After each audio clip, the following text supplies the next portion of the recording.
ನಾವಿವಾಗ ಅರಮನೆ ಆವರಣದಲ್ಲಿದ್ದೀವಿ. ವೀರ ಹರಿಹರನ ಅರಮನೆ ಜೊತೆಗೆ ಈ ಆವರಣದಲ್ಲೇ ಕೃಷ್ಣದೇವರಾಯರ ಅರಮನೆ ಕೂಡ ಇರೋದು.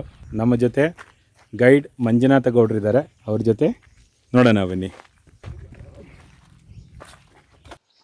ಸರ್, ಈಗ ನಾವಿರೋ ಜಾಗ ಬಂದು ಅರಮನೆ ಆವರಣ, ಟಂಕಸಾಲೆ, ವೀರ ಹರಿಹರನ ಮನೆ ಹಾಗೂ ದೊಡ್ಡ ಬ್ಯಾಂಡ್ ಟವರು ಮತ್ತು ಪ್ರೇಯರ್ ಹಾಲ್ಗಳಿದೆ.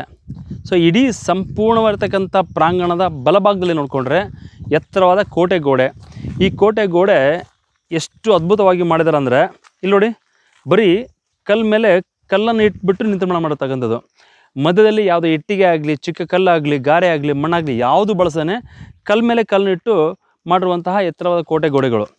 ಇವು ಸಿಡಿಲಿಗೂ ಮತ್ತು ಎಂಥ ಒಂದು ಪ್ರಕೃತಿ ವೇಗವಾರು ಬೀಳದಿರೋ ಸಮಯದಲ್ಲಿ ಸುಮಾರು 300 ವರ್ಷಗಳ ಕಾಲ ಯಾವುದು ರಕ್ಷಣೆ ಇಲ್ಲದೆ ಈ ಚಿಕ್ಕ ಚಿಕ್ಕ ಆ ರಂಧ್ರಗಳ ಮುಖಾಂತರ ಮರಗಳ ಬೆಳೆದು ಆ ಮರಗಳ ಬೇರೆ ಆಳವಾಗಿ ಹೋಗಿ ಎಕ್ಸ್ಟೆಂಡ್ ಆಗಿ ಕೆಲವೊಂದು ಕಡೆ ಬಿದ್ದೋಗಿದೆ.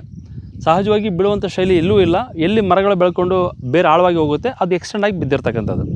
ಬನ್ನಿ ಈಗ ಅರಮನೆ ಆವರಣ ಒಳಗೆ ಹೋಗೋಣ. ಭಾಳ ಅದ್ಭುತವಾಗಿರ್ತಕ್ಕಂಥ ಅರಮನೆ ಆವರಣ.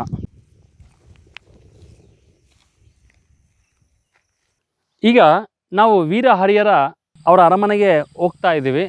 ಅದು ಪೂರ್ವಕ್ಕೆ ಅಭಿಮುಖವಾಗಿರ್ತಕ್ಕಂಥ ಮುಖ್ಯ ದ್ವಾರ. ಈ ಮುಖ್ಯ ದ್ವಾರ ಎಷ್ಟು ದೊಡ್ಡದಾಗಿದೆ ಅಂದರೆ ನೋಡಿ, ಅಷ್ಟು ಅದ್ಭುತವಾಗಿರ್ತಕ್ಕಂಥ ಕೆತ್ತನೆಗಳಿದೆ ಇಲ್ಲದೆ ಇದ್ದರೂ ಕೂಡ ಅದರ ಕಟ್ಟಡ ಮಾತ್ರ ಹಾಗೆ ಉಳ್ಕೊಂಡಿದೆ.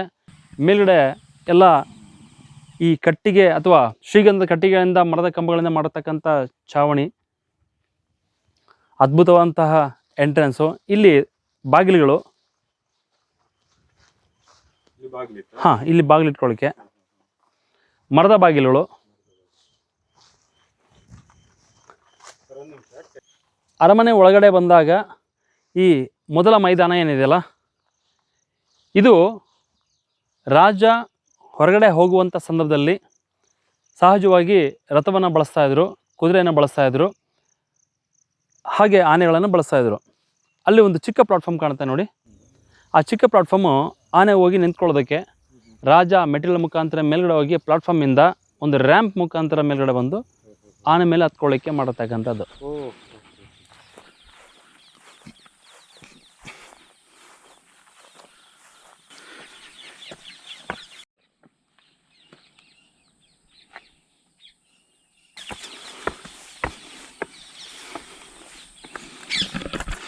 ವಾವ್, ಇಲ್ಲೂ ಮೇಲ್ಛಾವಣಿ ಎಲ್ಲ ಇದ್ದಿರಬೇಕು.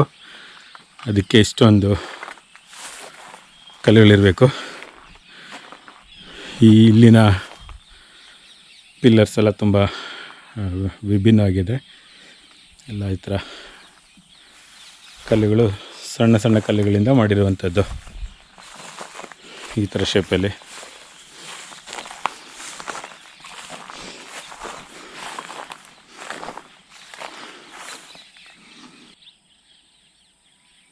ಈ ಪ್ಲ್ಯಾಟ್ಫಾರ್ಮ್ ಮೇಲಿಂದ ನಮಗೆ ಸಂಪೂರ್ಣವಾಗಿ ಅರಮನೆಯ ಆವರಣ ಕಾಣಿಸುತ್ತೆ.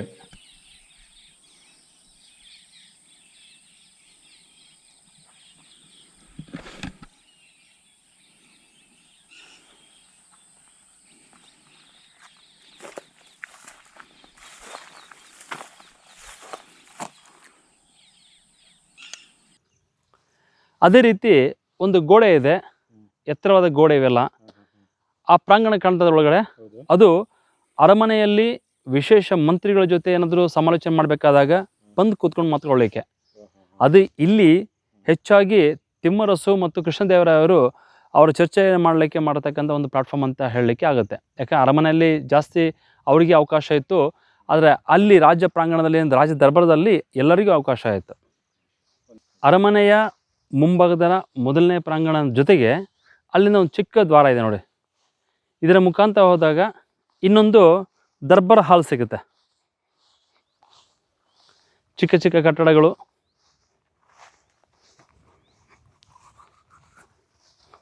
ಈ ಕಡೆ ಬಂದು ಈ ಸರ್ಕಲ್ ತಿರ್ಕೊಂಡಾಗ ಇಲ್ಲೊಂದು ಚಿಕ್ಕ ಮೈದಾನ.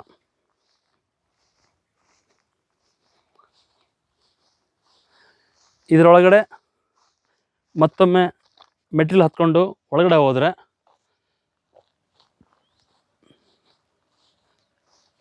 ಇನ್ನೊಂದು ದ್ವಾರ. ಈ ದ್ವಾರದ ಮುಖಾಂತರ ಒಳಗಡೆ ಬಂದಾಗ ಇಲ್ಲಿ ದರ್ಬಾರ್ ಹಾಲ್.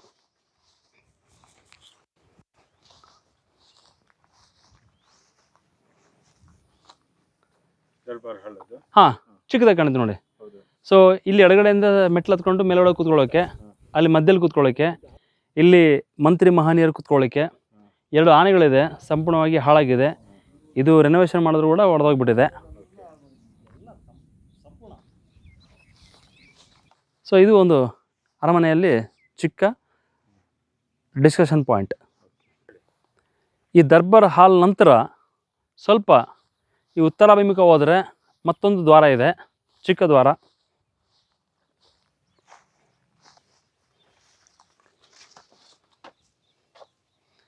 ಈ ದ್ವಾರದ ಮುಖಾಂತರ ಬಂದಾಗ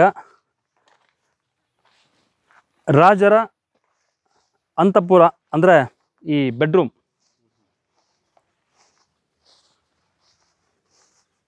ಇಲ್ಲಿ ನೋಡಿ,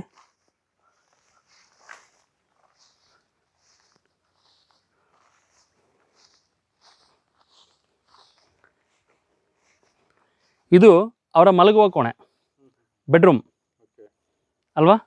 ಈ ಪ್ಲಾಟ್ಫಾರ್ಮ್ ಇದೆ ನೋಡಿ, ಇದೆಲ್ಲ ಮಂಚಗಳು, ದೊಡ್ಡದಾಗಿರ್ತಕ್ಕಂಥ ಪ್ರಾಂಗಣ, ಇದೆಲ್ಲ ಮಂಚಗಳು, ಇದು ಪ್ರಾಂಗಣ.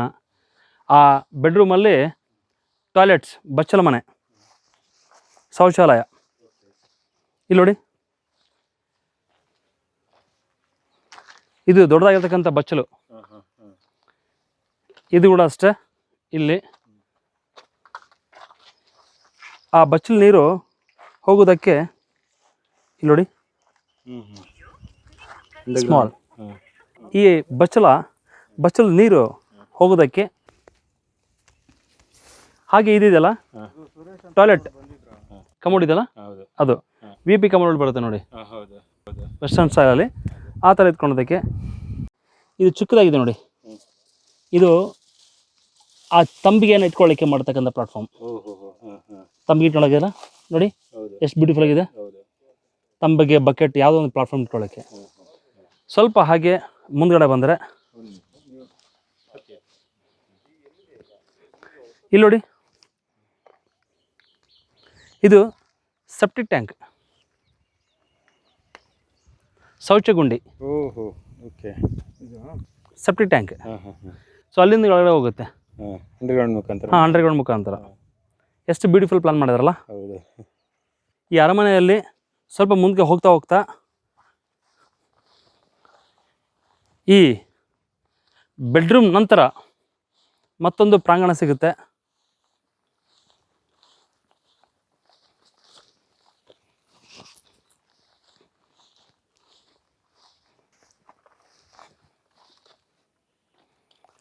ಇಲ್ಲಿ ನೋಡಿ, ಚಿಕ್ಕ ದ್ವಾರ. ಇದು ಬಾಗಿಲಿರೋದಕ್ಕೆ ಮಾಡಿರ್ತಕ್ಕಂಥ ಪ್ಲೇಟ್ಸ್. ಮತ್ತೆ ದ್ವಾರ. ಎಸ್.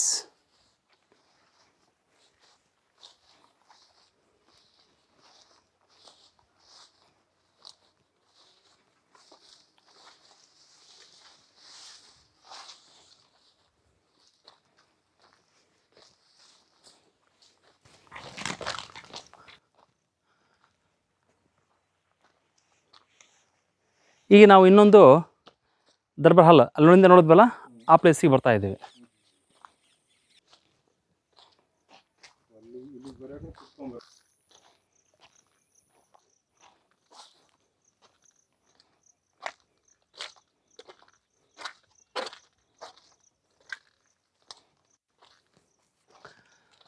ಸೊ ಶ್ರೀಕೃಷ್ಣ ದೇವರಾಯರು ಅರಮನೆಯಲ್ಲಿ ಇದ್ದಾಗ ಮಂತ್ರಿಗಳ ಜೊತೆ ಮಾತಾಡಬೇಕಂದಾಗ, ಅದು ಎಸ್ಪೆಷಲಿ ತಂದೆ ಸಮಾನಾಗಿರ್ತಕ್ಕಂಥ ತಿಮ್ಮರಸು ಅವರು, ಕೃಷ್ಣದೇವರಾಯವರು ಮಂತ್ರಿ ಜೊತೆಗೆ ಭೇಟಿ ಮಾಡಲಿಕ್ಕೆ ಮಾಡ್ತಕ್ಕಂಥ ದೊಡ್ಡ ಒಂದು ಪ್ರಾಂಗಣ, ದರ್ಬಾರ್.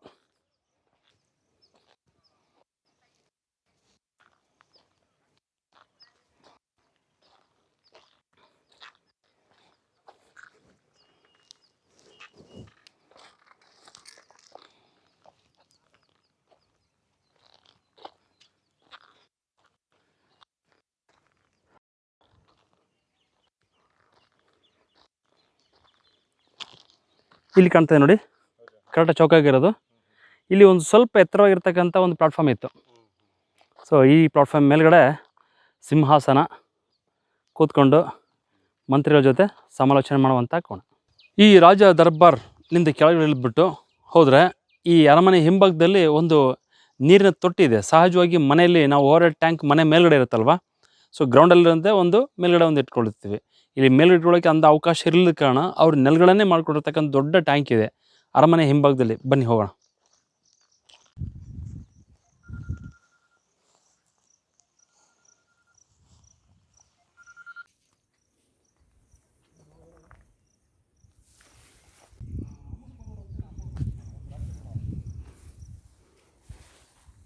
ಅರಮನೆ ಆವರಣದಲ್ಲಿ ನಾನಾಗಲೇ ಹೇಳ್ದಂಗೆ ಎಲ್ಲ ಕಡೆನೂ ನೀರು ಹೋಗುವಂಥ ವ್ಯವಸ್ಥೆ ಮಾಡಿದ್ದಾರೆ. ಅದೇ ರೀತಿ ನೋಡಿ ಕಾಲುವೆ ಕಾಣ್ತದಲ್ಲ, ಸೊ ಇಲ್ಲಿ ನೋಡಿ ಕಾಲುವೆ, ಇಲ್ಲಿ ನೋಡಿ ಕಾಲುವೆ, ಇಲ್ಲಿ ನೋಡಿ ಕಾಲುವೆ. ಇಲ್ಲಿ ಬಂದಾಗ ಚಿಕ್ಕದಾಗಿ ಈ ಥರ ಹೋಲ್ಗಳಿದೆ ನೋಡಿ, ಇಲ್ಲಿ ನೋಡಿ ಈ ಥರ ತುಂಬ ಇದೆ. ಈ ಕಾಲುವೆ ಪಕ್ಕ ಈ ಥರ ಚಿಕ್ಕ ಚಿಕ್ಕ ಹೋಲ್ಗಳು ಯಾಕಿದೆ ಅಂತಂದ್ರೆ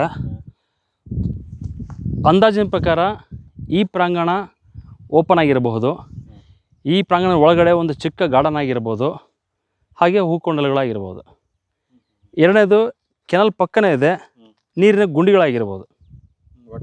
ಹೌದು, ಇಲ್ಲಿ ನೋಡಿ ಒಂದು ತುಂಬ್ಕೊಂಡು ಇನ್ನೊಂದು ಕಡೆ ಬರೋಂಥ ವ್ಯವಸ್ಥೆ ಕೂಡ ಮಾಡಿದ್ದಾರೆ ನೋಡಿ ಅಲ್ವಾ. ಇಲ್ಲಿ ನೋಡಿ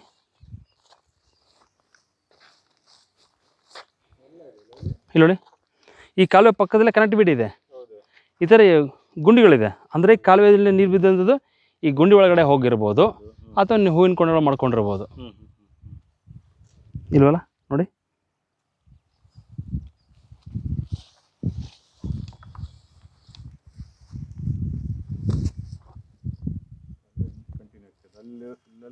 ಹಾಂ ಇದೆ ಸರ್, ತುಂಬ ಇದೆ.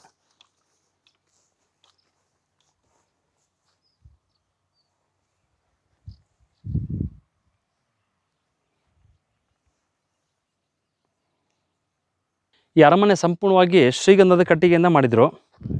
ಅರಮನೆಯ ಮಧ್ಯಭಾಗದಲ್ಲಿ ಕೆಲವೊಂದು ಕಡೆ ಬೆಳಕು ಮತ್ತು ಗಾಳಿಗೆ ಚಿಕ್ಕ ಚಿಕ್ಕ ಒಂದು ವರಾಂಡಗಳನ್ನು ಅಥವಾ ಈ ಬೆಳಕಿಗೋಸ್ಕರ ಬಿಟ್ಟಿರ್ತಕ್ಕಂಥದ್ದು. ಈ ದರ್ಬಾರ್ ಹಾಲ್ ಪಕ್ಕದಲ್ಲೇ ಇಂಥ ಒಂದು ಪ್ಲೇಸ್ ಇರೋ ಕಾರಣ ಅವರು ಇದನ್ನು ತಮ್ಮ ಉದ್ಯಾನವನ ಮಾಡ್ಕೊಂಡಿರ್ಬೋದು. ಆ ಉದ್ಯಾನವನಕ್ಕೆ ಇರ್ತಕ್ಕಂಥ ಚಿಕ್ಕ ಚಿಕ್ಕ ಗಿಡಗಳಿಗೆ ಒಂದು ಕೊಂಡ ಅಥವಾ ನೀರು ಸಂಗ್ರಹಣ ಮಾಡ್ಕೊಳ್ಳೋಕ್ಕೆ ಮಾಡಿರ್ಬೋದು. ಯಾಕಂದರೆ ಇಲ್ಲಿ ಕಾಲುವೆ ನೋಡಿ, ಇದು ಕನೆಕ್ಟ್ ಆಗಿರೋದೇ ಕಾಲುವೆ. ಹೌದು,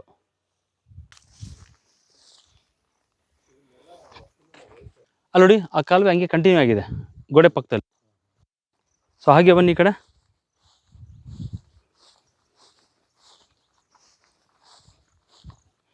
ಕಂಟಿನ್ಯೂ ಆಗಿ ಈ ಅರಮನೆಯ ಹಿಂಭಾಗದಲ್ಲಿ ಇಲ್ಲಿ ನೋಡಿ ಇದ್ರ ಮುಖಾಂತರ ಬರುತ್ತೆ ನೀರು ಅಲ್ವಾ. ನೋಡಿ ಕಾಲುವೆ, ಇದ್ರ ಮುಖಾಂತರ ಒಳಗಡೆ ಬಂದು ಹೀಗೆ ಬಂದು ಹೀಗೆ ಬರುತ್ತೆ. ಸೊ ಇಲ್ಲಿಂದ ಹೀಗೆ ಬಂದು ಅಂಡರ್ಗ್ರೌಂಡ್ ಕೆನಾಲ್ ಮತ್ತೆ ಇಲ್ಲಿ. ಹಾಂ ಹೌದು ಸರ್. ಸೊ ಇಲ್ಲಿಂದ ಈ ಬಸವಣ್ಣನ ಬಾಯಿ ಇದೆ ನೋಡಿ, ಬಸವಣ್ಣನ ಬಾಯಿ ಮುಖಾಂತರ ಈ ಕಡೆ ಬನ್ನಿ ಸರ್, ಸಿಗುತ್ತೆ, ಬೇಸ್ ಚೆನ್ನಾಗಿ ಕಾಣುತ್ತೆ.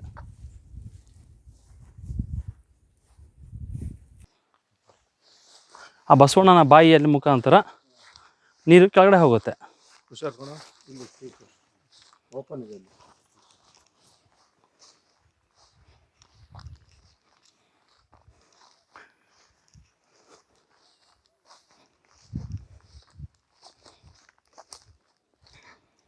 ಅಲ್ಲಿ ನೋಡಿ ಆ ಬಸವಣ್ಣನ ಬಾಯಿಯಿಂದ ನೀರು ಈ ಟ್ಯಾಂಕ್ ಒಳಗಡೆ ಬೀಳುತ್ತೆ.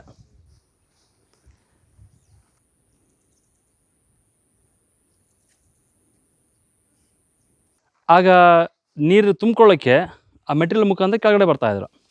ಇದು ಅರಮನೆ ಆವರಣದಲ್ಲಿ ಬಳಸೋದಕ್ಕೆ, ಕುಡಿಯೋದಕ್ಕೆ, ಎಲ್ಲ ಕಾರ್ಯಕ್ರಮಗಳಿಗೆ ಬಳಸೋದಕ್ಕೆ ನೀರು ಸ್ಟೋರೇಜ್. ಇದು ಓವರ್ಫ್ಲೋ ಇಲ್ಲ, ಓನ್ಲಿ ಟ್ಯಾಂಕ್ ಸ್ಟೋರೇಜ್ ಅಷ್ಟೇ ಇದು. ಹೌದು ಸರ್. ಈಗ ಅರಮನೆ ಆವರಣದಿಂದ ಅರಮನೆಯಲ್ಲಿ ಪಕ್ಕದಲ್ಲಿರ್ತಕ್ಕಂಥ ಬ್ಯಾಂಡ್ ಟವರ್. ಸೊ ವಿಶೇಷವಾಗಿ ಅರಮನೆಯಲ್ಲಿ ಬರ್ತಂತಹ ಗಣ್ಯಾತಿ ಗಣ್ಯರು, ರಾಯಭಾರಿಗಳು, ವಿಶೇಷ ವ್ಯಕ್ತಿಗಳಿಗೆ ಸ್ವಾಗತ ಕೋರುವಂತಹ ಒಂದು ಟವರ್, ಅದ್ರ ಪಕ್ಕದಲ್ಲೇ ಮಹಾಮಣನ್ ಗೋರಿ ಪ್ರಾರ್ಥನಾ ಕೇಂದ್ರ.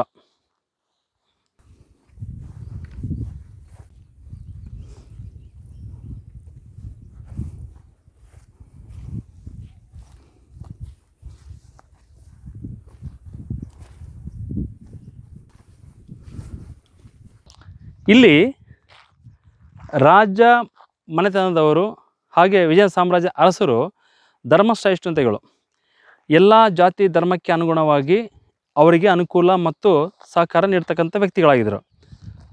ಹಾಗಾದರೆ ಹೇಳೋದಾದರೆ ಶೈವರಿಗೋಸ್ಕರ ಶಿವ ದೇವಾಲಯಗಳು, ವೈಷ್ಣವರಿಗೋಸ್ಕರ ವಿಷ್ಣು ದೇವಾಲಯಗಳು, ಜೈನರಿಗೋಸ್ಕರ ಜೈನ ದೇವಾಲಯಗಳು, ಹಾಗೆ ಇಸ್ಲಾಮಿಕ್ ಅಂದರೆ ಅವರು ಸೈನಿಕರಿದ್ದರು, ಸೇವಕರಿದ್ದರು, ಅವರಿಗೆ ಪ್ರಾರ್ಥನಾ ಮಂದಿರಗಳು. ಹಾಗೆ ಇಲ್ಲಿ ಬ್ಯೂಟಿಫುಲ್ ಪ್ರೇಯರ್ ಹಾಲ್, ಇಲ್ಲಿ ಪ್ರೇಯರ್ ಹಾಲ್ ಇದೆ ನೋಡಿ, ಬ್ಯೂಟಿಫುಲ್ ಆರ್ಚ್ ಇದೆ. ಹಾಗೆ ಮುಂದ್ಗಡೆ ಬನ್ನಿ, ಇಲ್ಲಿ ಒಂದು ಬ್ಯಾಂಡ್ ಟವರ್ ಇದೆ.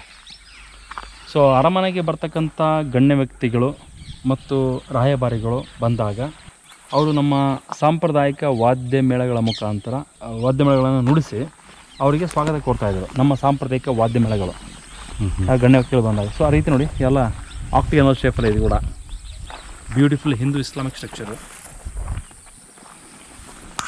ಮೇಲೆ ಬರಲಿಕ್ಕೆ ಒಂದು ಸ್ಟೆಪ್ಸ್ ಇದೆ, ಆದರೆ ಬಂದಿದೆಯಲ್ಲ ಈಗ. ಸೊ ಇದೇನು ಬ್ಯಾಂಡ್ ಟವರ್ ಇದೆ, ಅದು ಮಹಾಮಣನ್ ಏನು ಪ್ರೇಯರ್ ಹಾಲ್ ಇದೆ, ಅದು ಪಕ್ಕದಲ್ಲೇ ಇದೆ. ಪಕ್ಕದಲ್ಲೇ ಇದೆ.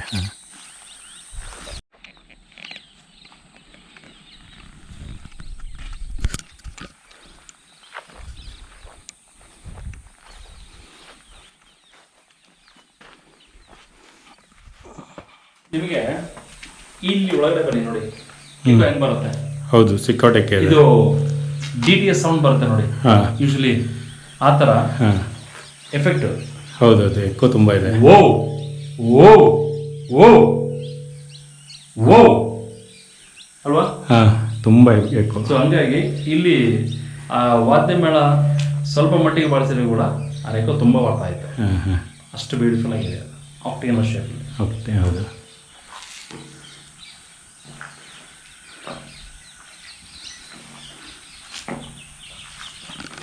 ಇದೆಲ್ಲ ಹೋಗ್ಬೇಕಂತ ಇದ್ದು ಸ್ಟೆಪ್ ಮೇಲೆ ಹೋಗ್ಲಿಕ್ಕೆ ಮುಂಚೆ ಬಿಡ್ತಾ ಇದ್ರಿ ಇಲ್ಲಿ. ಆದರೆ ಕೆಲವು ವೇಸ್ಟ್ ಬಾಡಿಗಳು ಮಾಡಿರೋಂಥ ಇಂಥ ಕುತಂತ್ರಗಳಿಂದ, ಎಲ್ಲ ಗಲೀಜು ಮಾಡುವಂಥ ಕೆಲಸಗಳಿಂದ ಇವಾಗ ನಮ್ಮೆಲ್ರಿಗೂ ಅಲ್ಲಿ ನಿರ್ಬಂಧ ಹಾಕ್ಬಿಟ್ಟಿದ್ದಾರೆ. ಸೊ ಹೋಗ್ಲಿಕ್ಕೆ ಆಗೋದಿಲ್ಲ.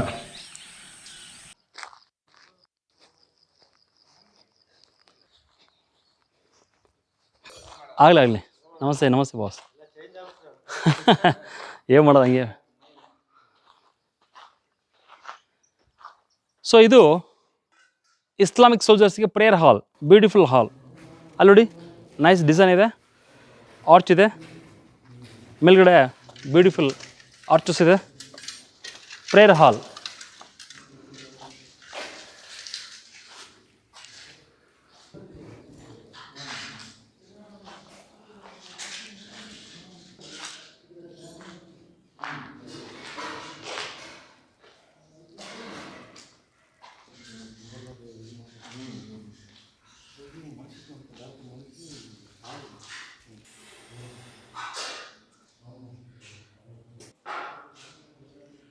ಪ್ರೇಯರ್ ಹಾಲ್ಸ್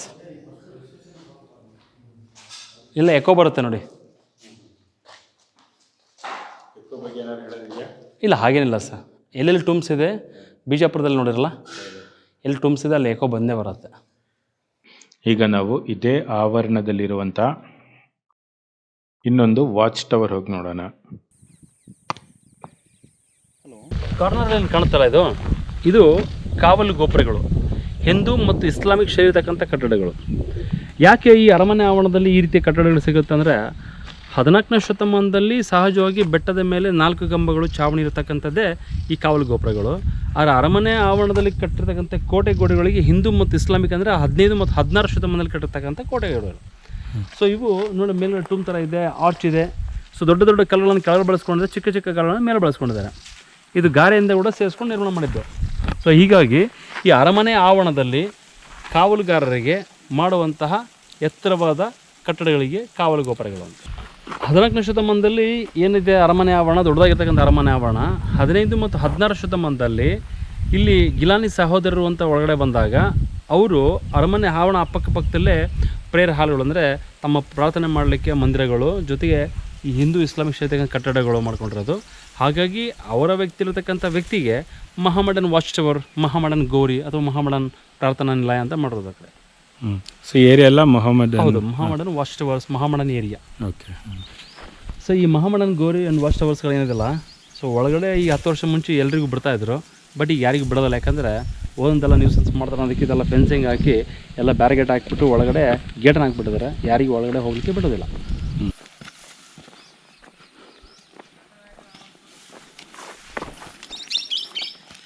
ಮೊಹಮ್ಮದನ್ ವಾಚ್ ಟವರ್ಗೆ ಹೋಗ್ತಾ ಇರೋದು ಅದು.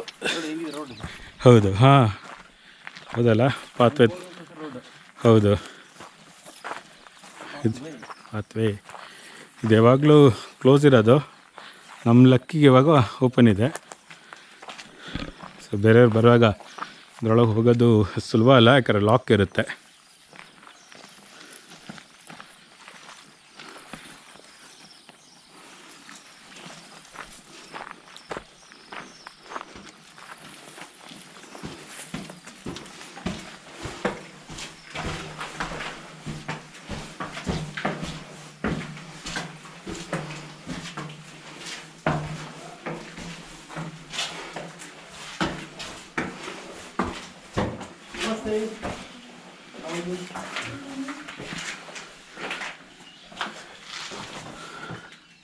Good.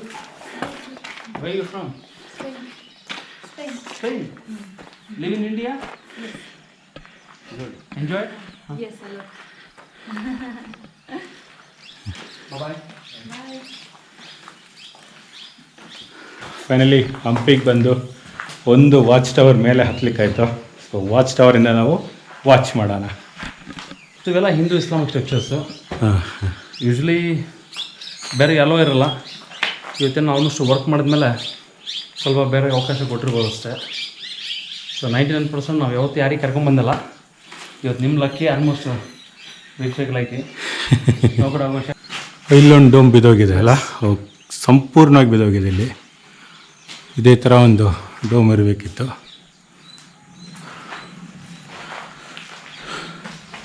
ಅದೇ ಸರ್ ನೋಡಿ, ಈ ರೀತಿ ಮಾಡೋದೇ ಅತಿ ಹೆಚ್ಚು ತೊಂದರೆ ಅಂತ ಹೇಳ್ಬೋದು. ಸೊ ಯಾಕೆ ಬಂದ್ ಮಾಡೋಕ್ಕೆ ಕಾರಣ ಅಂತಂದರೆ, ಬೇರೆ ಎಲ್ಲ ಬಂದು ಈ ಥರ ಬರೆದು ಹಾಳು ಮಾಡ್ತಾರೆ ನೋಡಿ. ಹೌದು, ಅವ್ರು ಮಾಡೋದ್ರಿಂದ ನಿಜವಾಗ್ಲೂ ಸ್ಮಾರಕ ರಕ್ಷಣೆ ಏನು ಮಾಡ್ತಾರೆ ಅಂಥ ಪ್ರಿಯರಿಗೆ ಭಾಳ ಆಗತ್ತೆ ಅಷ್ಟೇ. ಸೊ ಹಿಂಗಾಗಿ ಬೇರೆಯವ್ರು ಮಾಡೋದ್ರಿಂದ ಯಾರಿಗೂ ಪನಿಷ್ಮೆಂಟ್ ಆಗಂಗೆ ಆಗುತ್ತೆ ನೋಡಿ. ಅದೇ ಚಾವಣಿಗೆಲ್ಲ ಬ್ಯೂಟಿಫುಲ್. ಹೌದು, ಎಷ್ಟು ನೀಟಾಗಿ ಸ್ಟೋನಿಂದನೇ ಕನ್ಸ್ಟ್ರಕ್ಷನ್ ಮಾಡ್ಕೊಂಡು ಉಳಿಸ್ಕೊಂಡಿದ್ದಾರೆ. ಕರೆಕ್ಟಾಗಿ ಕೂರಿಸಿದಾರೆಲ್ಲನೂ. ಇಲ್ಲಿ ಇದು ಇನ್ನೊಂದು ಕೊನೆ. ಓಹ್, ಇಲ್ಲೂ ಚಾವಣಿ ತುಂಬ ಚೆನ್ನಾಗಿದೆ.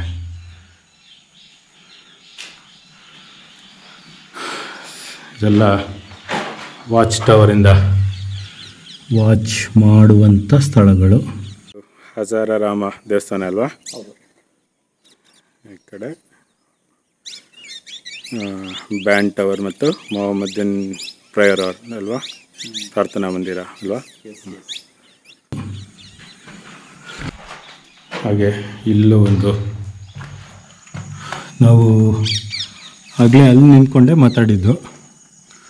ಈ ಟವರ್ ಬಗ್ಗೆ ನಾವು ಮಾಹಿತಿ ಕೊಟ್ಟಿದ್ದು ಅದೇ ರಸ್ತೆಯಲ್ಲಿ ನಿಂತ್ಕೊಂಡು.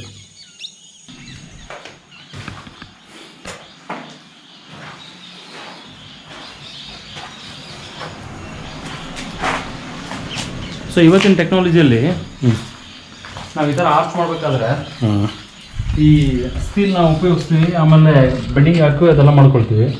ಆ ಕಾಲದಲ್ಲಿ ಯಾವ ಸ್ಟೀಲ್ ಇಲ್ಲ, ಏನಿಲ್ಲ, ಬರೀ ಕಲ್ಲಲ್ಲೇ ಮಾಡಿದ್ದಾರೆ. ಹೌದು, ಎಕ್ಸಾಕ್ಟ್ ಪ್ರಾಪರ್ ಇನ್ಸುಲೇಷನ್.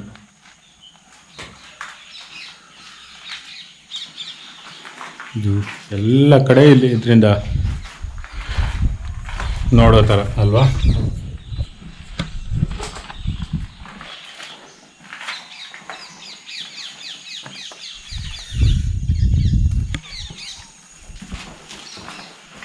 ಒಂದು ನಿಮಿಷ. ಇದೇ ಆ ಪ್ಲ್ಯಾಟ್ಫಾರ್ಮ್ ನಾವು ಅಲ್ಲಿ ನಿಂತ್ಕೊಂಡು ನೋಡ್ತಾ ಇದ್ದಿದ್ದು. ಇಲ್ಲ ಒಂದು ಎಂಟ್ರಿ ಕೂಡ ಇದೆ.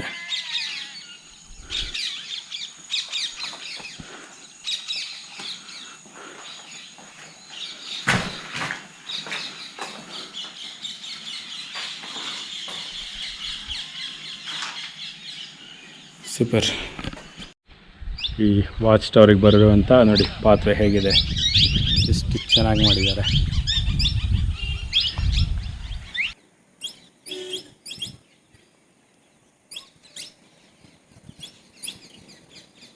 ಒಂದು ವಾಚ್ ಟವರ್ ಕರೆ ಎಲ್ಲ ವಾಚ್ ಟವರ್ಸ್ ತೋರಿಸ್ತಾ ಇದ್ದೀವಿ, ಅದು ಒಳಗೋಗಿ ನೋಡೋಕ್ಕಾಗ್ತಾ ಇರಲಿಲ್ಲ.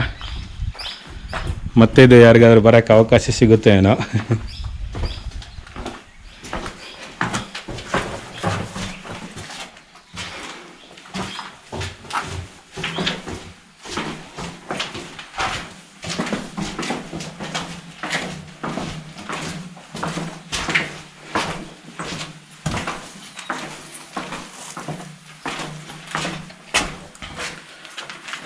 ನೋಡಿ ಆ ಕಾಲದಲ್ಲಿ ಹ್ಞೂ ಈ ಕಾವಲು ಗೋಪುರಗಳಿಗೆ ಬರ್ತಾರಂತಂದ್ರೆ ಹ್ಞೂ ಇಷ್ಟು ಪ್ರಾಪರ್ ಆಗಿ ಪಾತ್ವೆ ಮಾಡಿದ್ದಾರೆ, ಹೌದು. ಇಷ್ಟು ಬ್ಯೂಟಿಫುಲ್ ಪಾತ್ವೆ ಮಾಡಿದಾರೆ ಅಂತಂದ್ರೆ ಈ ವಸ್ತುವರು ಬಹುಮುಖ್ಯ ಮಂತ್ರಿ ಮಹನೀಯರು ಅಥವಾ ರಾಜರು ಬರ್ತಕ್ಕಂಥದ್ದೇ ಆಗಿರ್ಬೇಕು. ಅದಕ್ಕೋಸ್ಕರ ಈ ಥರ ಪಾತ್ವೆ ಇರೋದು. ಬ್ಯೂಟಿಫುಲ್ ಆಗಿ ಪಾತ್ವೆನೇ ಮಾಡಿದ್ದಾರೆ ನಾವು. ಹೌದು. ಅಲ್ಲಿವರೆಗೆ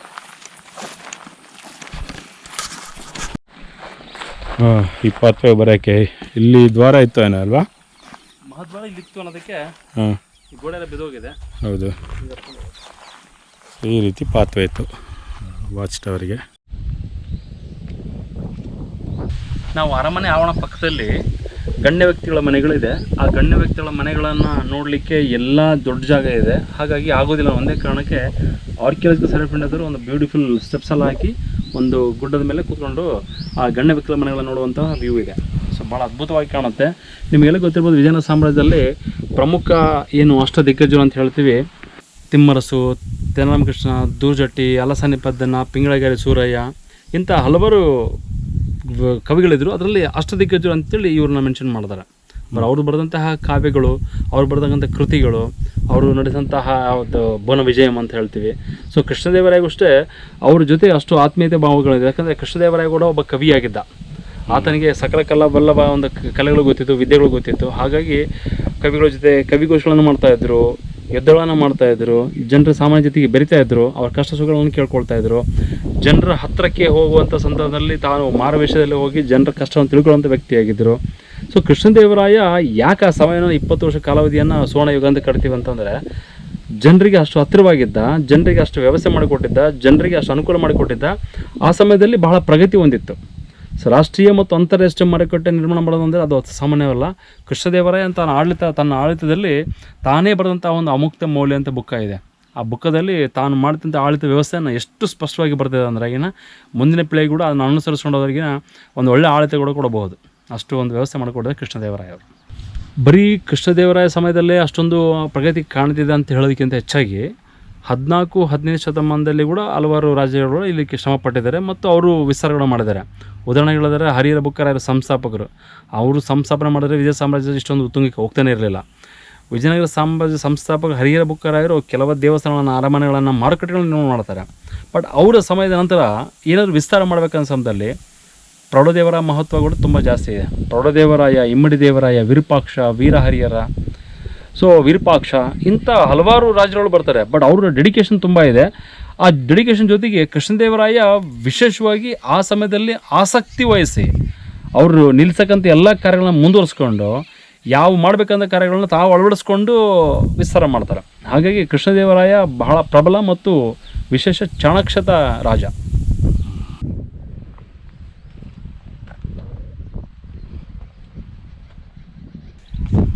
ಈ ಏನು ನಮ್ಮಲ್ಲಿ ಕಟ್ಟಡ ಕಾಣ್ತಾ ಇದೆ ಫೌಂಡೇಶನ್ಸ್ ಎಲ್ಲ, ಈ ಎಲ್ಲ ಫೌಂಡೇಶನ್ಸ್ ಎಲ್ಲ ಈ ಗಣ್ಯ ವ್ಯಕ್ತಿಗಳ ಮನೆಗಳು. ತಿಮ್ಮರಸು, ತೆನ್ನರಾಮ, ದೂರ್ಜಟ್ಟಿ, ಅಲಸಾನಿ ಪದ್ದನ, ಪಿಂಗಳಗೆರೆ ಸೂರಯ್ಯ ಅಂಥ ವ್ಯಕ್ತಿಗಳ ಮನೆಗಳು. ಆದರೆ ಈ ಮನೆಗಳು ಯಾರ್ಯಾರ್ದು ಅಂತ ಹೇಳೋಕ್ಕಾಗಲ್ಲ. ಬಟ್ ಎಲ್ಲ ಗಣ್ಯ ವ್ಯಕ್ತಿಗಳ ಮನೆಗಳು ಅಂತ. ಸೊ ಮುಂದಿನ ದಿನಗಳಲ್ಲಿ ಇನ್ನೂ ಉತ್ಖನನ ಕಾರ್ಯ ನಡೀತಾ ಇದೆ, ಹಾಗೆ ಜೀರ್ಣೋದ್ಧಾರ ಕಾರ್ಯ ನಡೀತಾ ಇದೆ. ಅದರಲ್ಲಿ ಯಾವುದಾದ್ರೂ ಒಂದು ಕುರುಗಳು ಸಿಕ್ಕರೆ ಅಥವಾ ಕ್ಲೂಗಳು ಸಿಕ್ಕರೆ ಐಡೆಂಟಿಫೈ ಮಾಡೋಕ್ಕೆ ಸಾಧ್ಯ ಆಗುತ್ತೆ ಇದು ಯಾರ್ಯಾರ ಮನೆಗಳಿತ್ತು ಅಂತ. ಆ ರೀತಿ ಐಡೆಂಟಿಫೈ ಆದಮೇಲೆ ಬೇಕಾದ್ರೆ ಇನ್ನೊಂದು ವಿಡಿಯೋ ಮಾಡಿ ಇಂಥವ್ರ ಮನೆ ಇಂಥ ಮನೆಯಲ್ಲಿ ಇಂಥವ್ರು ಇದ್ದರು ಅಂತ ನಾವು ಕೂಡ ವಿಡಿಯೋ ಮಾಡ್ಬೋದು. ಸರ್, ಈಗ ನಾವು ಟಂಕಸಾಲೆ ಕಡೆ ಹೋಗೋಣ. ಹರಿಹರನ ಪ್ಯಾಲೇಸ್ ಆಯಿತು, ಅರಮನೆ ಆವರಣ ಆಯಿತು, ಈಗ ಟಂಕಸಾಲೆ ಭಾಗ ಬನ್ನಿ.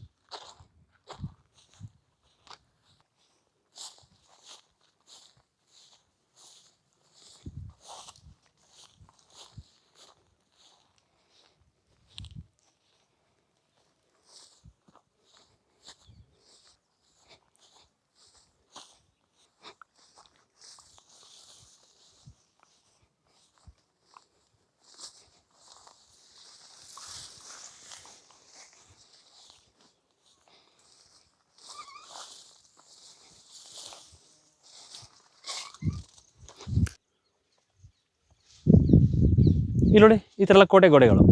ಮಣ್ಣಿನಲ್ಲಿ ಎರಡು ಕಡೆ ಕಲ್ಲುಗಳು, ಮಧ್ಯದಲ್ಲಿ ಮಣ್ಣು ಮತ್ತು ಸಣ್ಣ ಸಣ್ಣ ಬೆಣಚು ಕಲ್ಲುಗಳು, ಚಿಕ್ಕ ಚಿಕ್ಕ ಕಲ್ಲುಗಳು, ಕೋಟೆ ಗೋಡೆಗಳು.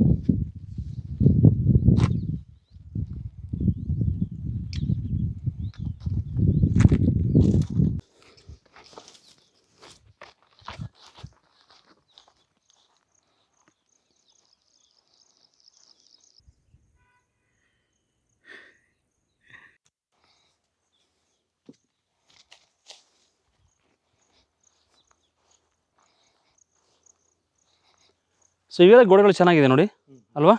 ಅಲ್ಲಿ ನೋಡಿ ಕಾರ್ನರಲ್ಲಿ ಆ ಭಾಗದಲ್ಲಿ ಮರಗಳು ಬೆಳೆದು ಮರಗಳ ಬೇರುಗಳು ಆಳವಾಗಿ ಹೋಗಿ ಎಕ್ಸ್ಟೆಂಡ್ ಆಗಿ ಬಿದ್ದಿರೋದು.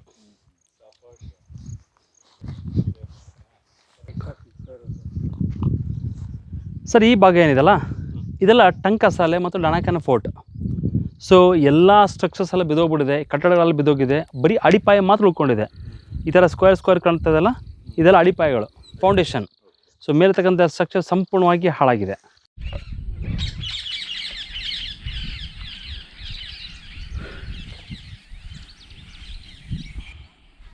ಯಾವಾಗ ಆಗಿದೆ ಸರ್ ಇದು ರಿನೋವೇಷನ್? ಇದೆಲ್ಲ 4 years ಸರ್. ಅಲ್ಲಿ ಗೋಡೆ ಇದೆಲ್ಲ, ಅಲ್ಲಿ ಒಂದು ಚಿಕ್ಕ ದ್ವಾರ ಇದೆ ನೋಡಿ, ಆ ಕಡೆ ಎಕ್ಸಿಟ್ ಹೊರಗಡೆ ಹೋಗಲಿಕ್ಕೆ ಚಿಕ್ಕ ಚಿಕ್ಕ ಪ್ಲಾಟ್ಫಾರ್ಮ್ಸ್. ಟಂಕಸಾಲೆ ಒಳಗಡೆ ನೀರು ಸ್ಟೋರೇಜಾ? Drinking water facility.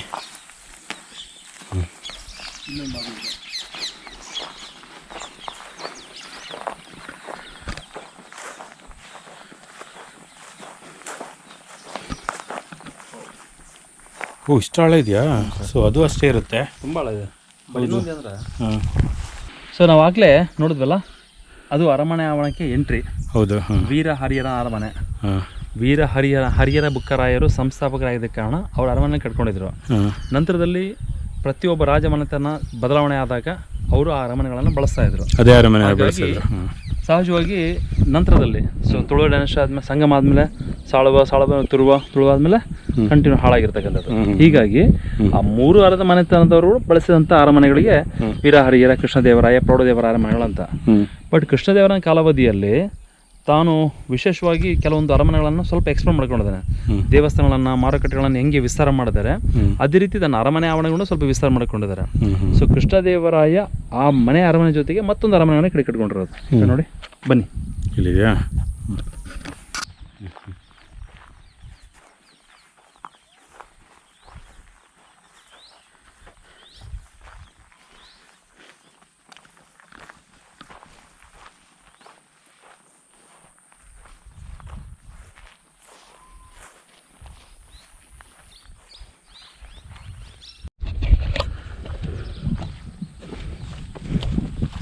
ಅರಮನೆ ಜೊತೆಗೆ ಇವೆಲ್ಲ ಅರಮನೆ ಇದು ಇದೆಲ್ಲ ಅದೇ ಪ್ಲಾಟ್ಫಾರ್ಮ್ ನಾನು ಹೇಳಿದ್ನಲ್ಲ. ಸೊ ದರ್ಬಾರ್ ಹಾಲ್ ಮಾಡ್ತಕ್ಕಂಥದ್ದು ಅರಮನೆ ಒಳಗಡೆ. ಇವಾಗಲೇ ಅರಮನೆ ಒಳಗೆ ಇದ್ದೀವಿ ನಾವು. ಅರಮನೆ ಒಳಗಡೆ ಇದೀವಿ ಪ್ರೆಸೆಂಟ್ ಈಗ. ಆ ಟಂಕಸಾಲೆ ಪಕ್ಕದಲ್ಲಿರುತ್ತೆ ಅರಮನೆ.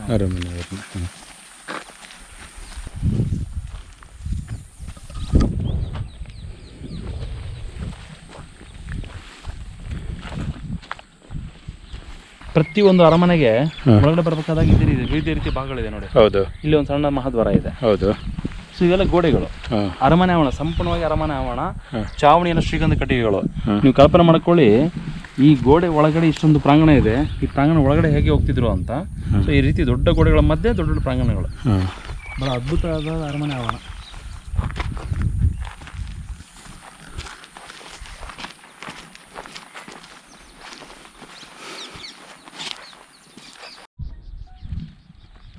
ಮೈಸೂರಿಂದ ಇಲ್ಲಿ ಕಾಣ್ತದಲ್ಲ, ಇದೆ ನೋಡಿ. ಹೌದು, ರಾಜ ಅರಮನೆ ಮುಖ್ಯ ದರ್ಬಾರ್ ಇದೆ. ಅಂದರೆ ಅರಮನೆ ಒಳಗಡೆ ಅಂತದ್ದೇ. ಸೊ ವಿಶೇಷವಾಗಿ ರಾಜ ಇದ್ದಕ್ಕಂಥ ಸ್ಥಳ, ಎಷ್ಟು ಅದ್ಭುತವಾದ ಕೋಣೆಗಳಿದೆ ಕಾಣುತ್ತೆ ನೋಡಿ ಅಲ್ವಾ. ಚಿಕ್ಕ ಚಿಕ್ಕ ಕೋಣೆಗಳಾದರೂ ಕೂಡ ನಿಮಗೆ ಸ್ವಲ್ಪ ವಿಶೇಷವಾಗಿ ಕಾಣುತ್ತೆ. ಬೇರೆ ಅರಮನೆ ತಕ್ಕಂಗಿಲ್ಲ ಇದು ನೋಡಿ.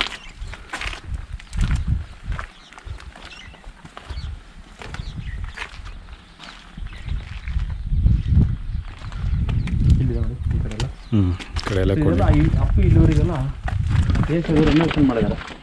ಇಲ್ಲಿವರೆಗೆ ರೆನೋವೇಷನ್ ಆಗಿದೆ.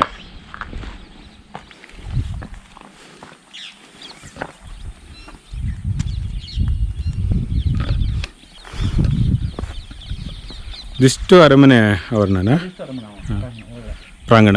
ಇದ್ರ ಕೃಷ್ಣದೇವರಾಯರದು. ಹೌದು.